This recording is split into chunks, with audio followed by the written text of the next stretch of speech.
history of the text of this gospel, it has undergone various layers of editing. So the final product, what we have today, the text of the Gospel of Matthew, where did it originate? When was the dating? Okay, when was it actually written? The place of its origin, what was the community that was behind this gospel? These are the things that we will be looking into today. Just a little bit of revision since we are coming back after a fortnight. We have already seen the church attributes the gospel to the apostle Matthew, who we all know was a tax collector, as is told to us by Matthew and also by Mark. He is also known as Levi in the gospel, and we had also seen how Matthew could have been uniquely positioned to write the text of the gospel, because we know that he was a tax collector, and not anybody could be a tax collector, because to be a tax collector or a tax farmer, whatever they were called, you needed to have a lot of level of literacy. You had to be a sort of a trained scribe, okay?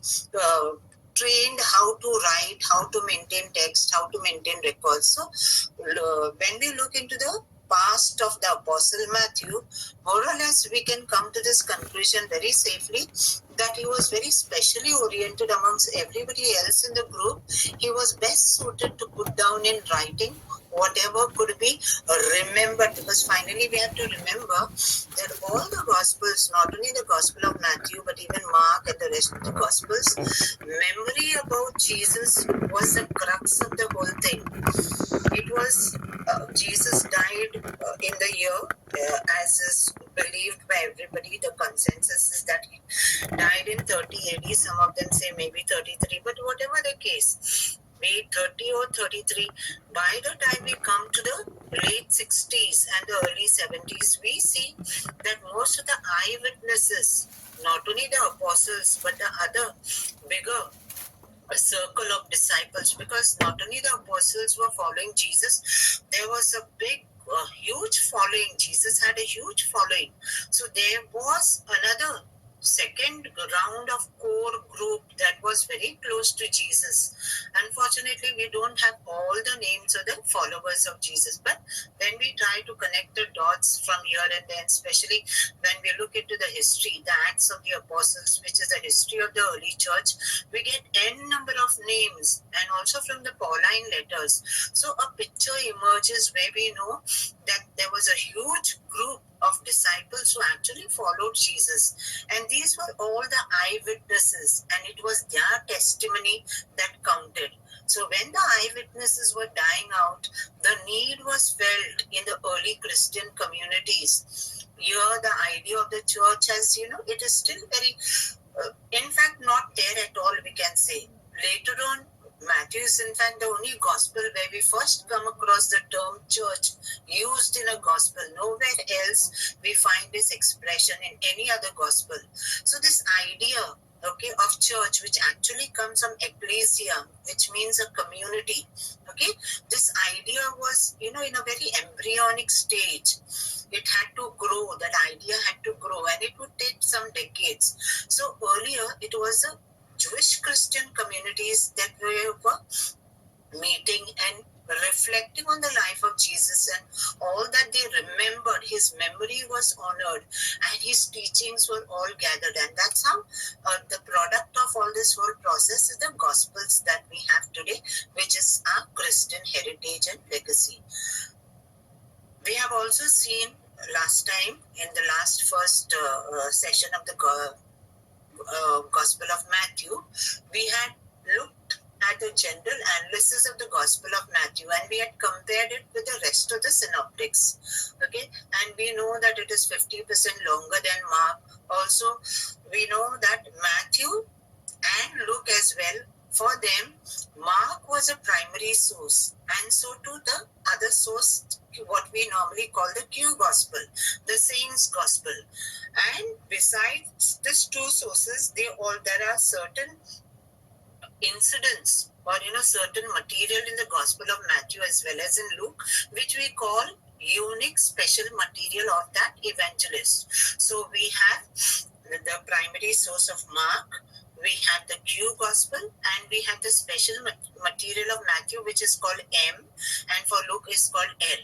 So it is like, a fusion of these three sources together, giving each of the evangelists has taken this, brought it together, and imparted his own unique vision, theological vision to the gospel. And that is the reason, though all the gospels speak about Jesus, they are, in short, we can call their biographies of Jesus. They portray the life, the mission and the death of one unique character, that is Jesus, yet the portrayals are different. We have seen how in Mark, the entire emphasis of his gospel was the crucified Messiah, Son of God. He directly, at the beginning of the gospel, Mark makes the proclamation, the gospel of Jesus Christ, Son of God. And the whole material is geared in such a way, it is, going towards the theme, and finally, the theme culminates in the crucifixion of Jesus. So that is the central message of Mark. For Matthew also, no doubt that is the main theme that runs in all the gospels. Finally, Jesus, his life, mission, and end, his crucifixion, finally with the glorious resurrection. This is supposed to be the apostolic charisma, the core teaching which is central to all the gospel narratives. Yet, for Matthew, there are certain things. When he is writing the gospel, there is something that is there in the mind, and that is what we are going to explore today. So we have seen that the entire, more or less 90% of the gospel of Mark is subsumed or embedded in the gospel of Matthew, just like it is also in the gospel of Luke. We go ahead. We also know that, from early church tradition, Matthew always stood as the first great ancient biblical the gospel text that is mentioned in the biblical codices, and has been the church's gospel par excellence.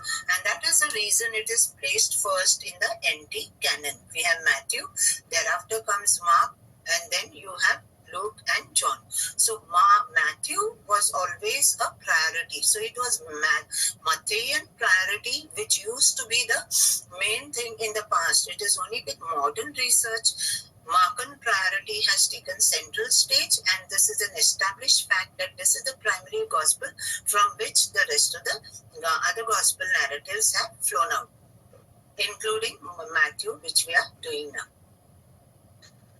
We know we had also developed, as I explained right now, the gospel of Matthew has a very unique vision, a theological vision which Matthew wants to impart to his narrative, and it is more towards the building of the church as new Israel.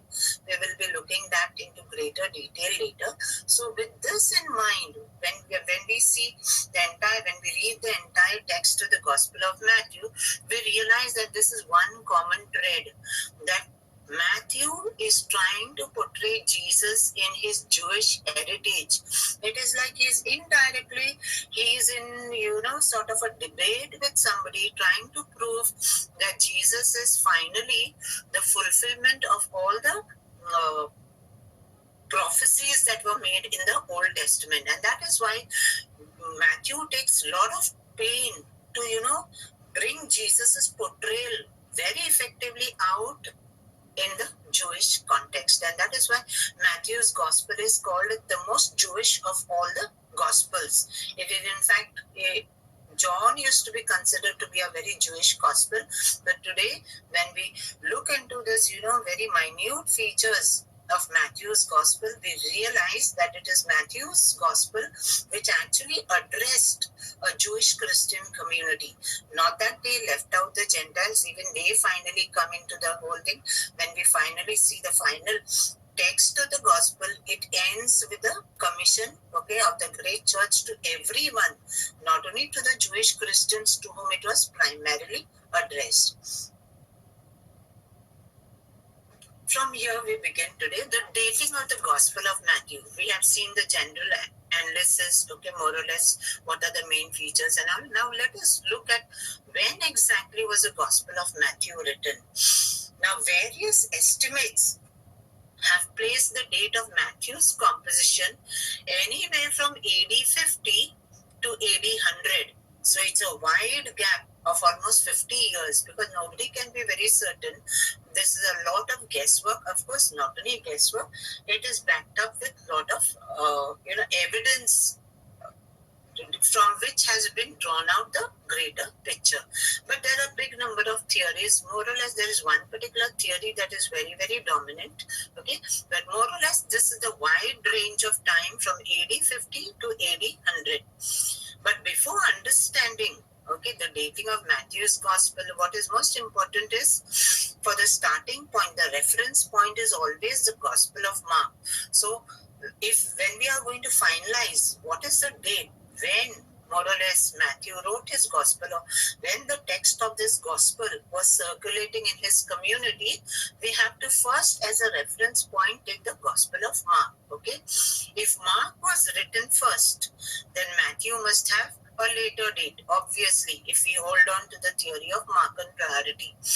The most widely accepted, okay, hypothesis is that both Matthew and Luke, we know this, used Mark as a primary source supplemented by the Q source, that is the sayings of the Lord. So Matthew has reproduced about 90% of Mark, while Luke reproduced about 60%. So most scholars believe that Matthew's gospel is a reworked Gospel of Mark. So eventually, when we say that Matthew drew much of his material from the Gospel of Mark, it is obvious that the Gospel of Mark should have been in circulation amongst the early Christian communities, not only the community in Rome, the Christian community in Rome. We have to not forget that, at this point of time, when Christianity was emerging against the backdrop of the Roman Empire was such that, the entire empire was covered by a dense network of roads.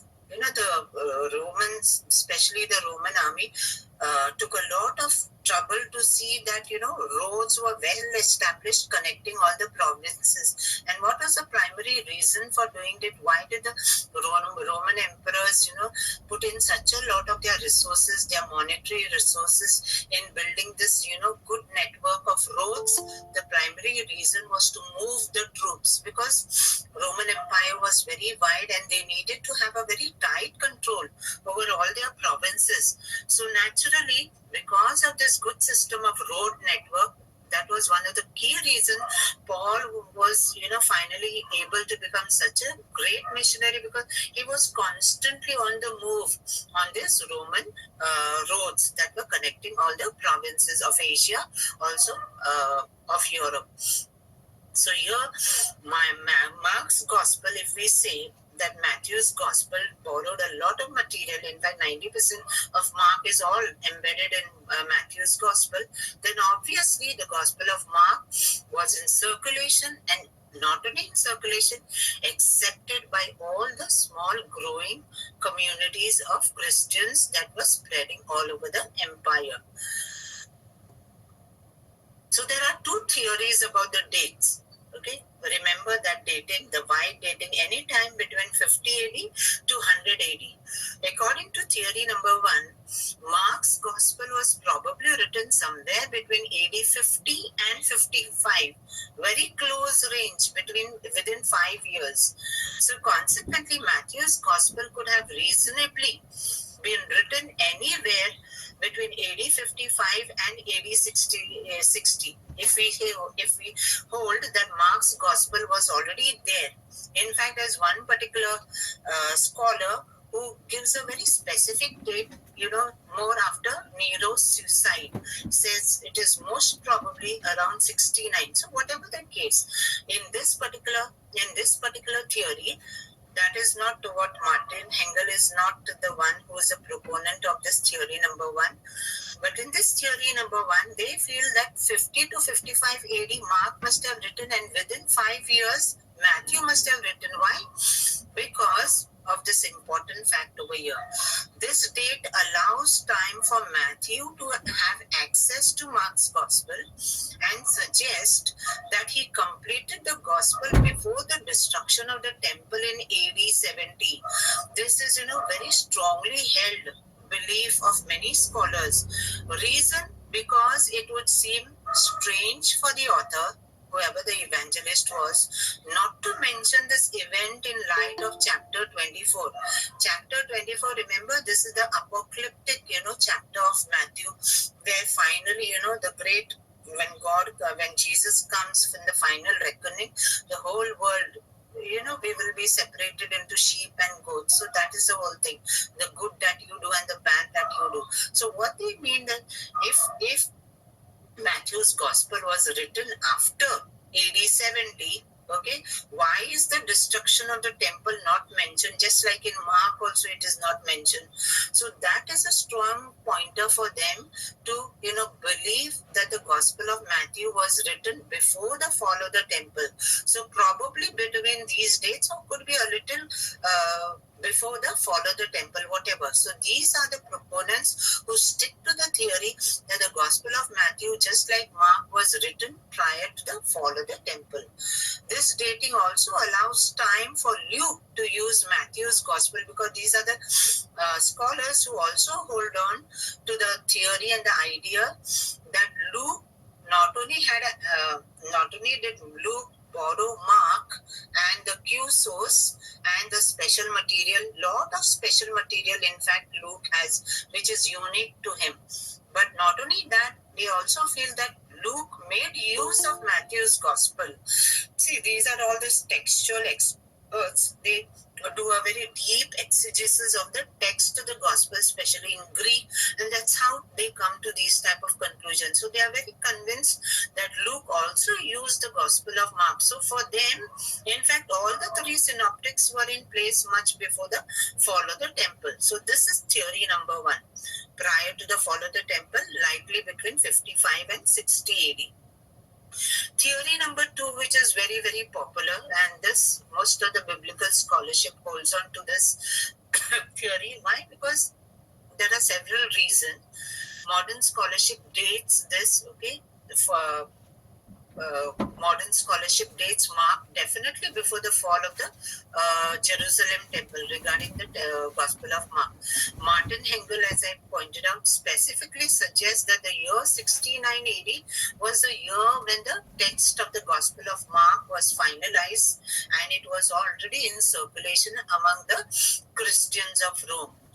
Hence, Mark's gospel had to be in circulation amongst the early Christian communities at least by the late 60s, before Matthew got a hold of it, because they believed they'd stick to the Markan priority that Mark's gospel has been subsumed into Matthew's. So Matthew definitely had access to Mark's gospel, and according to these theorists, the Gospel of Mark was already in circulation in the 60s before Matthew got hold of it. Thus, consequently, Matthew is dated in the mid-80s, somewhere between 80 to 85 CE. They are not very sure. One of the key reasons to date, okay, the final text of the Gospel of Matthew to 80 to 85 is because of a unique situation which is reflected in the Gospel of Matthew. And that unique situation is, the polemics between the early Christians and the rabbis who were emerging as a dominant group after the fall of the temple of destruction of the Jerusalem temple. So that conflict that was going on between the early Jewish Christians who were there and these people, we don't know exactly where it was, probably somewhere in Antioch, could be around the environs of Jerusalem. Scholars are not very sure. We'll be looking into all those things in greater detail. But as of now, it's important for us to know that scholars come to this consensus because of this unique social conflict which is behind specifically chapter number 23 of the Gospel of Matthew, when Jesus comes down very heavily on the on the Pharisees. Woe to you, woe to you. Okay, he calls them whitewashed tombs and all. Such type of, harsh language, of course, a little bit is also found in Mark, but it is very striking. This anti-Pharisaic polemic of Mark's gospel is a very striking one, especially in chapter 23, which probably mirrors the acute social tensions between the Jewish Jesus believers and the Jewish non-believers in Jesus, especially in the northern region of Galilee and Syria. Why in northern Galilee and Syria? We will see that after the temple fell in 70 AD, the Romans, they came out with a decree banning all the Jews. They were forbidden to step into Jerusalem. They had to empty out. The city was put to the sword. We know it was burnt to the ground. And all the people, the remnants who remained, they were banned from entering the holy city. And it remained also when the second Jewish revolt, Bar Kokhba revolt, came later on in 135 to 139, it was still worse. Then for centuries they were banned from there. So where did these people who were left there behind? Because not everybody was carried away as slaves. Most of the people who directly took part in the revolt, they were captured and they were paraded in the Roman triumphs that they carried out in Rome. But a huge segment of the population continued to remain there. So where were they staying? They were not there in Jerusalem because they couldn't remain there. And we know that 2 of the legions of Rome were stationed there. Okay, and because of that, the Jews had they had to go somewhere finally. So where did they go? All the people from Judea, they migrated. Their first option probably must have been Galilee and northern Syria and southern Syria, because Syria is to the north. So this was the place. These were the places where they migrated, they relocated. So everybody went over there, and Galilee was already a place where the Christians had made their stronghold, because much before the fall of the temple also we know that they had fled to Pella. So the Pella tradition is very much a historical tradition. So the Christians were going strong in Galilee, because ultimately we have to remember that was a place, that was from where Jesus launched out on his mission. So Galilee had a very special place in the Christian missionary history. So the Christians in Galilee were already there, and these people were migrating. So social tensions were bound to result from this interaction of these 2 emerging communities. The Matthean community, a community in conflict. In Matthew's Gospel, the Pharisees are projected as Jesus' main opponents throughout his life. However, if you look closely in Jesus' own times, we know also from the Talmudic literature, also to a certain extent from Mark's Gospel, Mark doesn't single out the Pharisees for attack. Okay, they are shown as following Jesus. Of course, they get into squabbles, they get into intense debates with him, but Jesus does not single them out for attack as he does in the Gospel of Matthew, especially in chapter 23.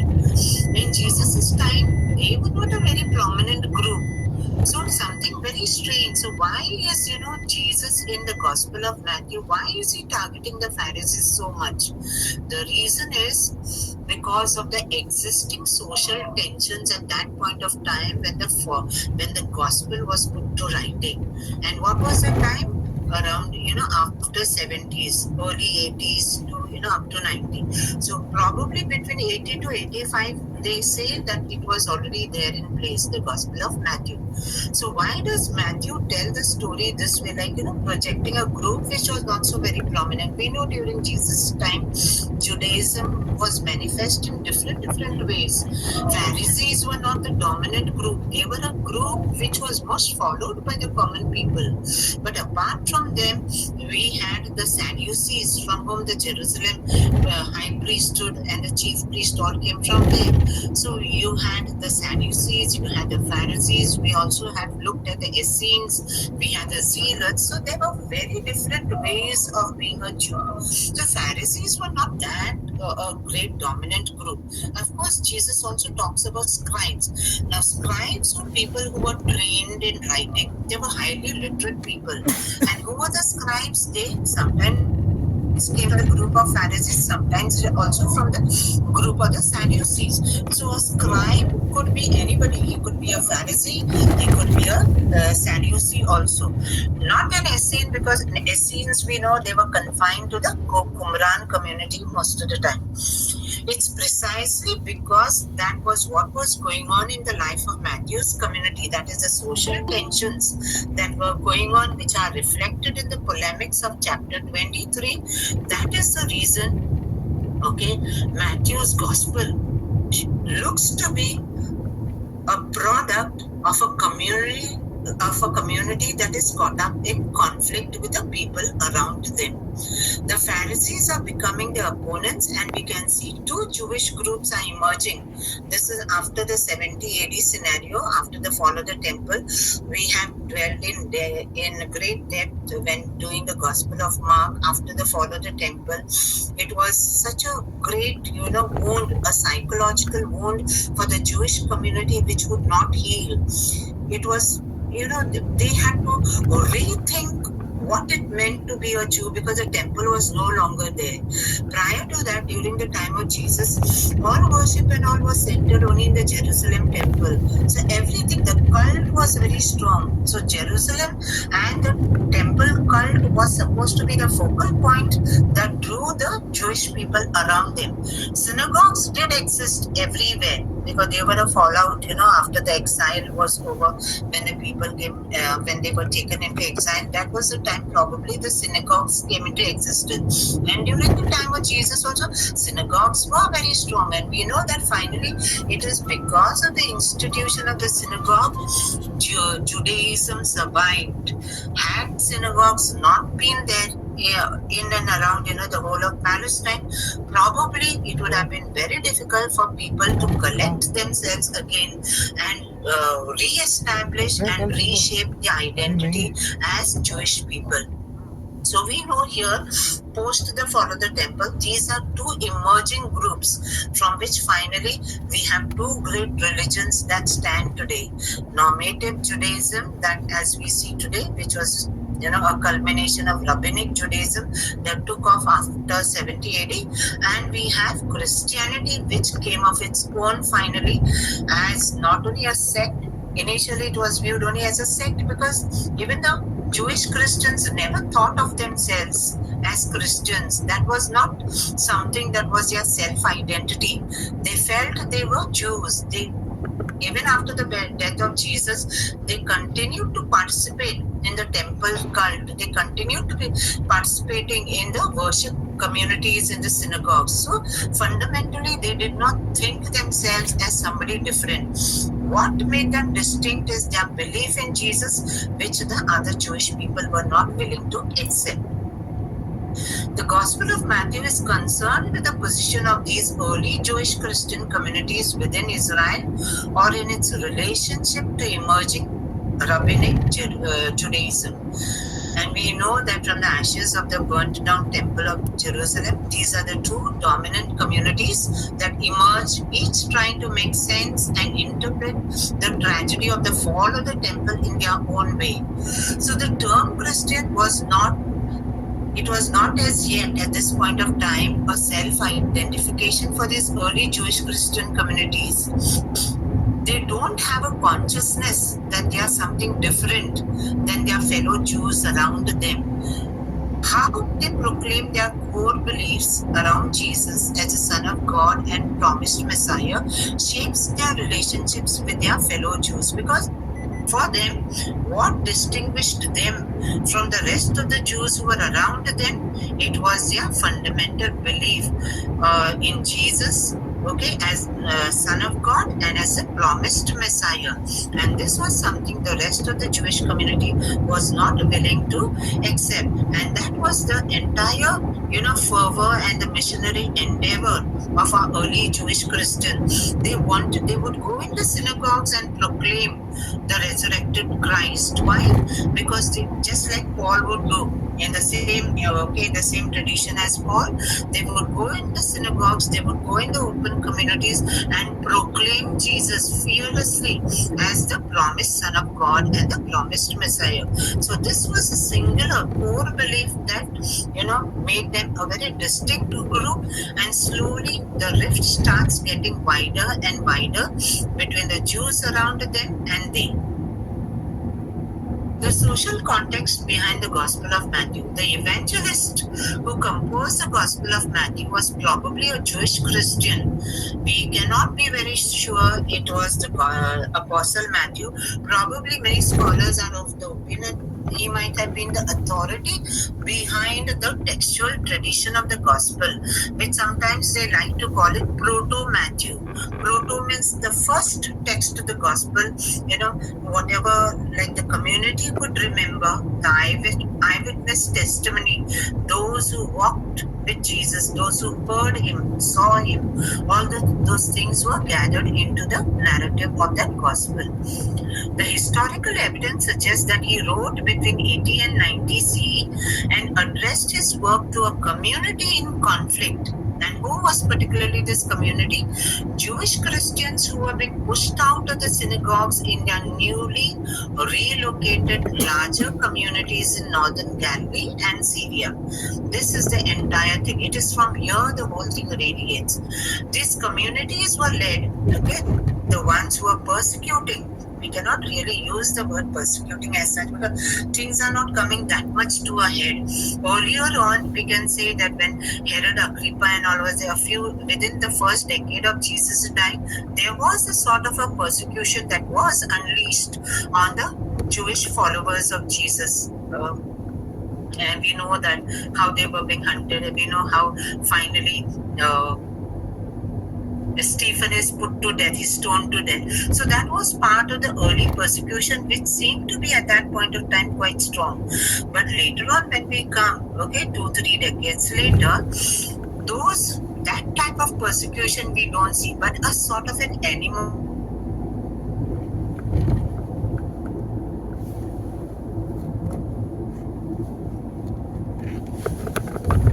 led by the Pharisees, of Jesus' time, who later on would be called the rabbis, who assumed leadership of the Jewish people. We know in the aftermath of the fall of the temple in Jerusalem. So Matthew takes a lot of trouble. You can literally see very great attempts made by the evangelist to place his community, the community of Matthew, squarely within its Jewish heritage. He indirectly is trying to, through the text of his gospel, he wants to convey the message to the Jews around them that Jesus is very much a Jewish man. He's part of the Jewish heritage, and that is why he embeds Jesus squarely within the Jewish legacy around them. And that is the reason he portrays Jesus very strongly with his Jewish identity, which for the reader of the gospel will be beyond doubt. Now, what is this reconstruction? So when we see that there's this conflict that is going on, the tensions are very obvious in the text of the gospel. As I said, there's something that is going on. There's a reconstruction of society or community that is going on. People have departed from Judea and they are settling now in these new communities. And in Galilee in particular, already our Jewish Christians are very strong. They are very strong in their missionary fervor. They go fearlessly proclaiming Jesus in the synagogues, because synagogue used to be the primary place of their proclamation.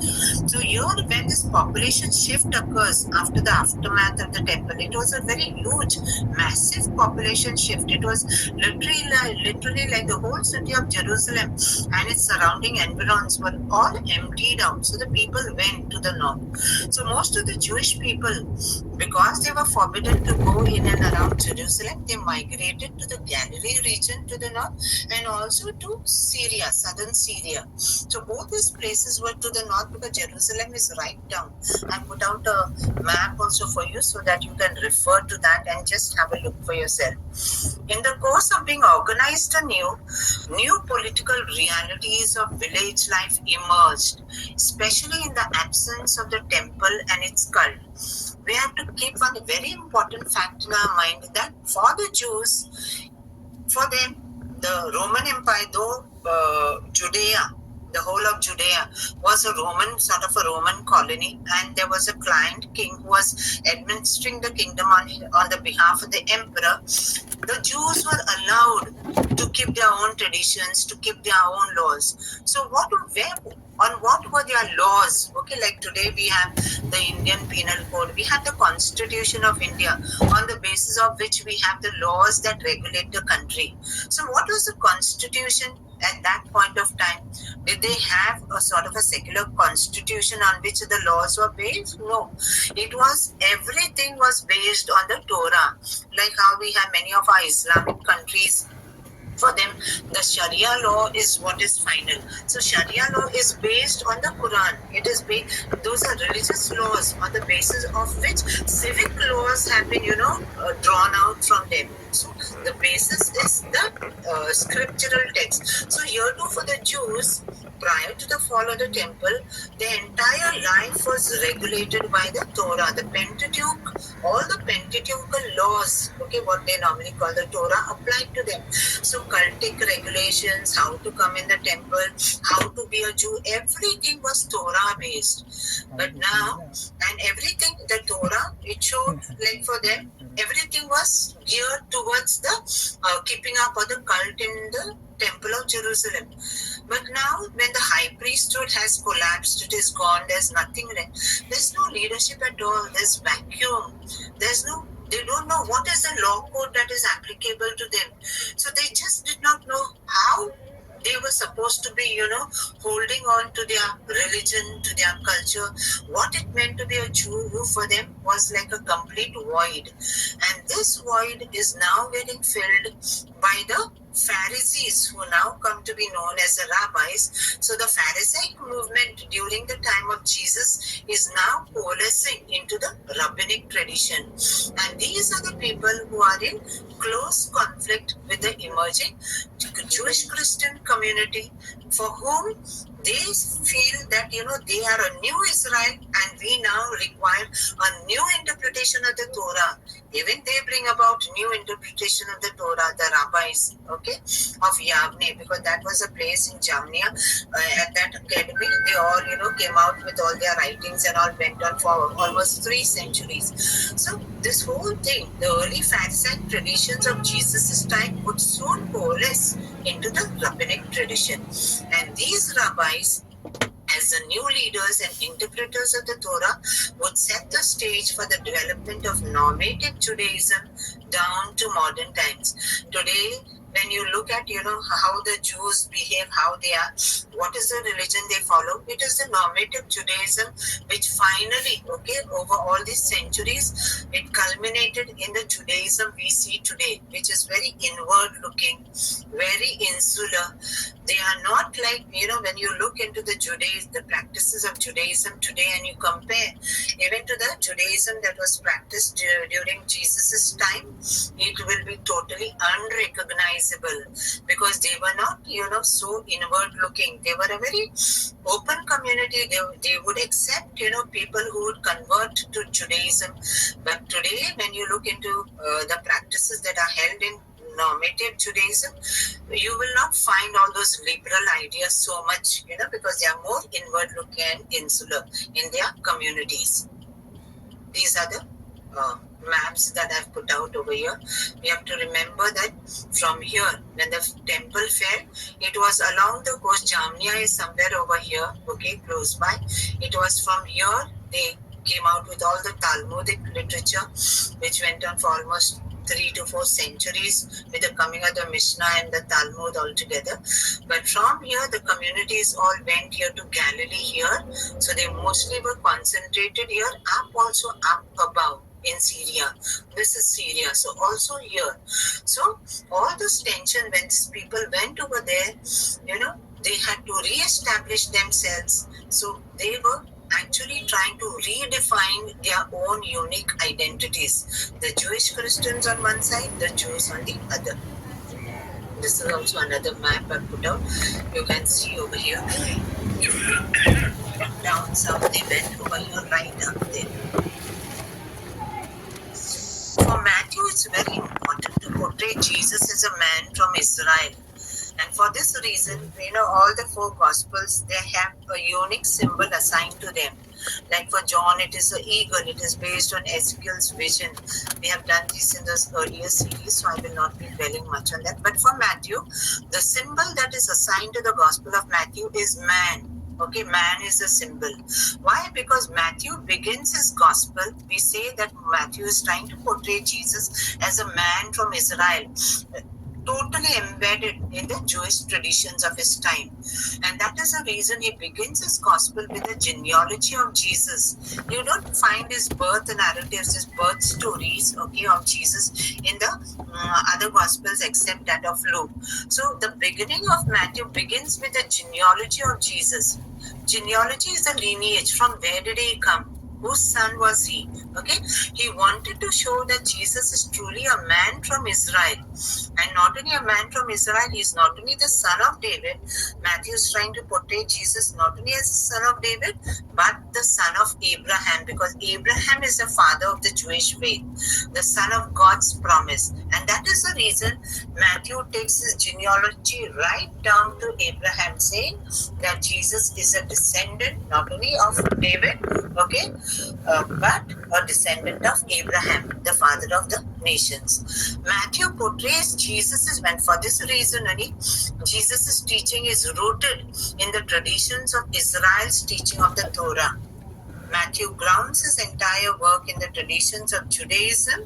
Thus, unlike the other gospel, that is the reason why only in Matthew you will find Jesus saying that he has not come to abolish the law but to fulfill it. Very amazing.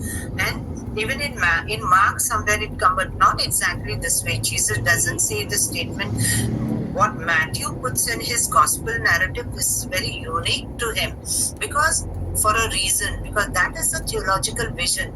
He's trying to give a new interpretation to the laws of the Pentateuch, and Jesus being the supreme interpreter of the law. Okay, not only the interpreter, but the fulfillment of that law. The understanding of the law is not identical with that of emerging rabbinic Judaism. The rabbis feel that they are the interpreters, they are the main interpreters of the law. But the Jewish Christians, for them, it is not the rabbis, but it is Jesus. There is no emphasis when you see in the Gospel of Matthew, though he is, so much rooted in the customs of the Jewish people, you will not find in Matthew's text any emphasis on ritual laws, on circumcision, on Sabbath. All these things are not there.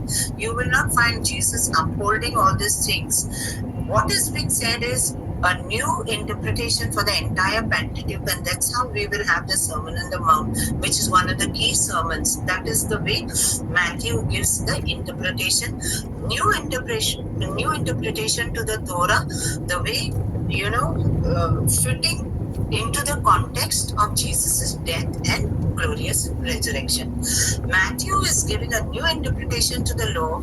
He's establishing the church as the new Israel.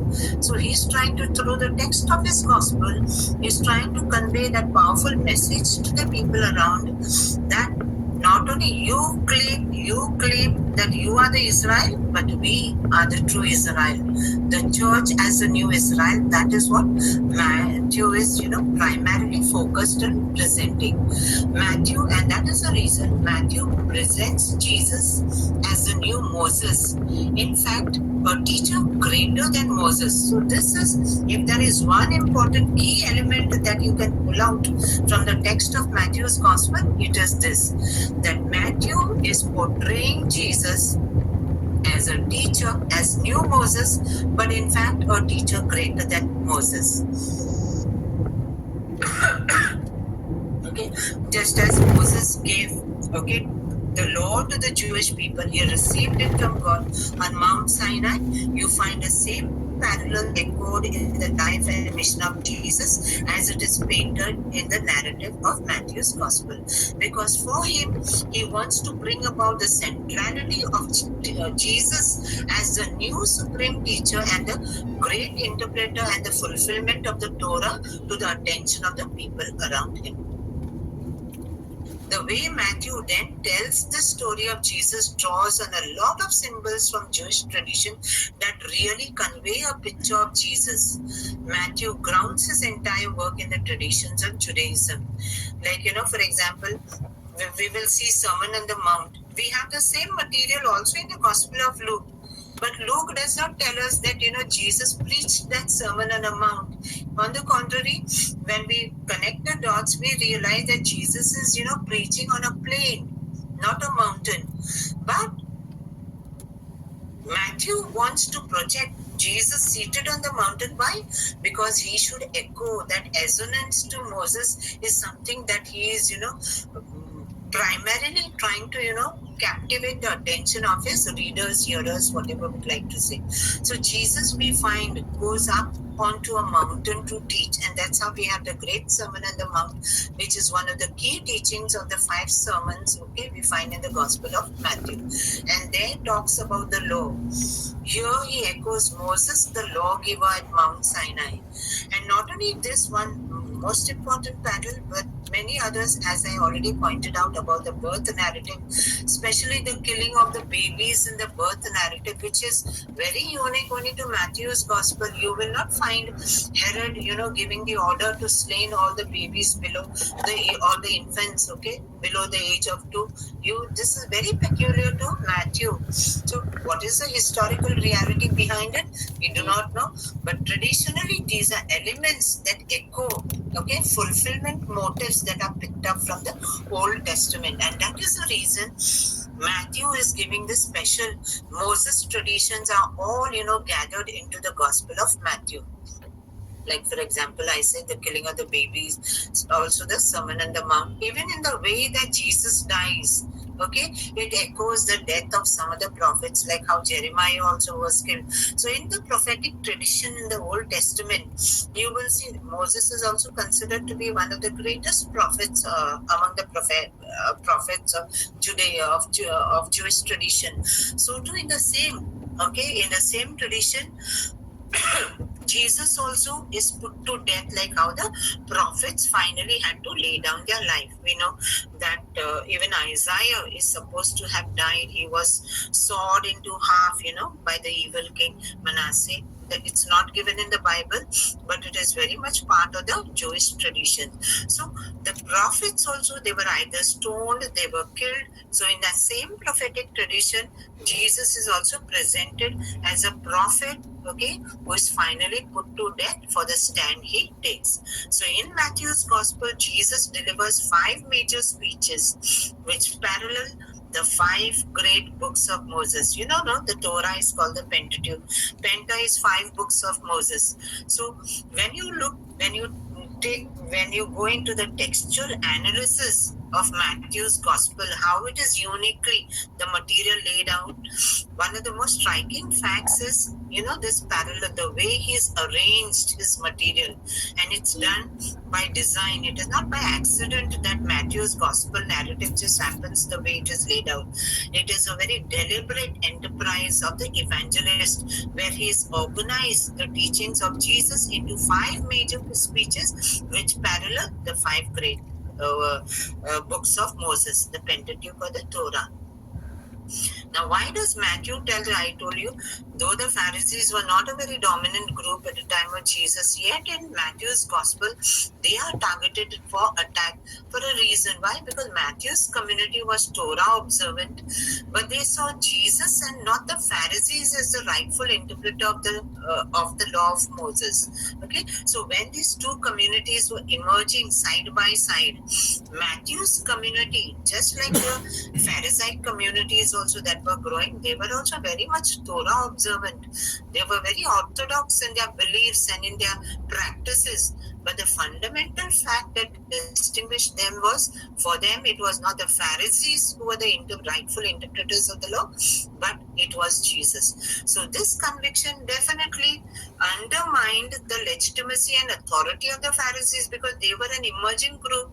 The Sadducees were out, the high priesthood was dissolved, nobody was there. The Pharisees took the lead to gather the entire Jewish community and organize them together. So automatically, when the Jewish Christians made these claims about Jesus, especially after the resurrection, proclaimed him as one who has conquered death also, he being the Son of God.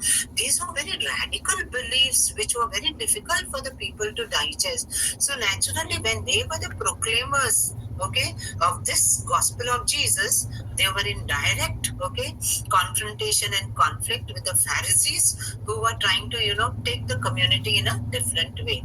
Thus, the resultant anti-Pharisaic polemics of the gospel are not because Jesus saw them during his time in history. He saw the Pharisees; they were not his greatest opponents. In fact, many of those Pharisees also became Jewish Christians. They were among the numbers. Paul was one of our most famous Pharisees, and in the Gospel of Mark, you find many of the Pharisees. In fact, they held a lot of admiration to him. But here, it is because of the social conflict that is unfolding at that point of time, when the gospel is, undergoing its formulation. The whole social situation is probably being reflected in the polemics behind the gospel. Matthew makes the Pharisees the hypocrites. Woe to you, scribes and Pharisees, hypocrites, for you are like whitewashed tombs, which on the outside look beautiful, but inside they are full of the bones of the dead and all kinds of filth. What strong words, and how harsh they sound to the ears, no? And this is not the only thing. The whole tirade, I put out the entire chapter, 22, 13 to 36. This is the entire tirade that Jesus, unleashes, especially on the Pharisees and the scribes. I have put out this and, marked with all this color coding, especially to draw your attention, the number, how he comes down so heavily. So why he is like that? Why? Because we know that at this point of time, the Pharisees, the rabbis, who were, providing leadership to the Jewish community, they had become very rigid in their interpretation of the law. More it was because what had happened to them during the first Jewish revolt. So they were letting it out on the community and the people around. So that is why this is the entire tirade of Jesus against the Pharisees and the scribes. Jesus calling using very harsh words. In fact, these are curses, opposite of blessing. Woe to you, woe to you, woe to you, blind guys. I've put out that word blind. See the number of times he calls them blind men, blind guides, blind fools, and hypocrites, hypocrites, hypocrites. Something is happening over here. So, and why this is, a peculiar feature only of the Gospel of Matthew? This is the reason behind it. Obviously, and that is the reason most of the scholars very confidently date the Gospel of Matthew being formulated anywhere between 80 to 85. These are the five, and just an overview of Matthew's Gospel. These are the 5 great sermons. This is the way he has arranged his material. The teachings of Jesus, the greatest one, gathered in the Sermon on the Mount. This is the first sermon. This is the second one, the mission sermon. Then you have the mystery sermon, that is wherein the parables about the mystery of the kingdom of God he explained. Here you have the mercy sermon, and then you have the final Olivet discourse. Again here, starts here in the mountain, again ends on the mountain. The Mount Olivet discourse, this is called. So here you have the 5 great sermons of Jesus that Matthew gathers into this beautiful gospel, which is the reason why the church holds this gospel to be the gospel par excellence, because the way it is organized. And ultimately, to frame the entire sermon, the teaching and healing and preaching ministry of Jesus, you have the framework, the birth narratives, and here you have the death narrative, that is the passion narrative and the birth narrative. So this is, at a glance, this is the way the arrangement of Matthew's gospel takes place. These are some of the unique narratives in Matthew, like the genealogy of Jesus, which goes down right to Abraham, birth of Jesus through Joseph's eyes. Luke also has a birth narrative, but it is through the perspective of Mother Mary. But in the Gospel of Matthew, it is through the perspective of Joseph. The visit of the Magi, okay, unique to Matthew. Flight to Egypt, unique to Matthew. Peter walking on water is unique to Matthew. Peter and the keys to the kingdom, okay, this is also unique to Matthew. Peter and the temple tax, you will not find this episode in any of the other gospel narratives. Peter asked about forgiveness. How many times should I forgive? 70 times, okay. Death of Judas in his own way, it is also mentioned in passing in the Gospel of John, a little in detail in the Gospel of Luke, and more in Acts. But a detailed account is given, which is unique to Matthew. Pilate washing his hands, okay, this very famous episode is not shared by any of the other gospels. Resurrection of the saints, that when Jesus rose, the tombs opened and the saints were seen walking in Jerusalem. This is something very unique to Matthew. Similarly, the guard at the tomb, the high priest and all, because they knew that there was a teaching of Jesus that was circulating that he would rise on the third day, there was a guard that was placed at the tomb. This is also unique to Matthew. Similarly, parables unique to Matthew, the weeds and the wheat, treasure hidden in a field, pearl of great price. We will be, I'm just putting this out in a summary for you to have it at a glance. The unforgiving servant, the laborers in the vineyard, okay. This is also another one which was a direct polemic against the Pharisees. Not only the Pharisees, the entire establishment of the day. The two sons, obedient and disobedient, the wise and foolish virgin. One of the greatest of the parables that we have with a very great hidden meaning is unique to Matthew, and the sheep and the goats, okay, the final separation. Coming Sunday, we will look into the location, which is the place, okay, where Matthew probably wrote, and what were the characteristics of that community.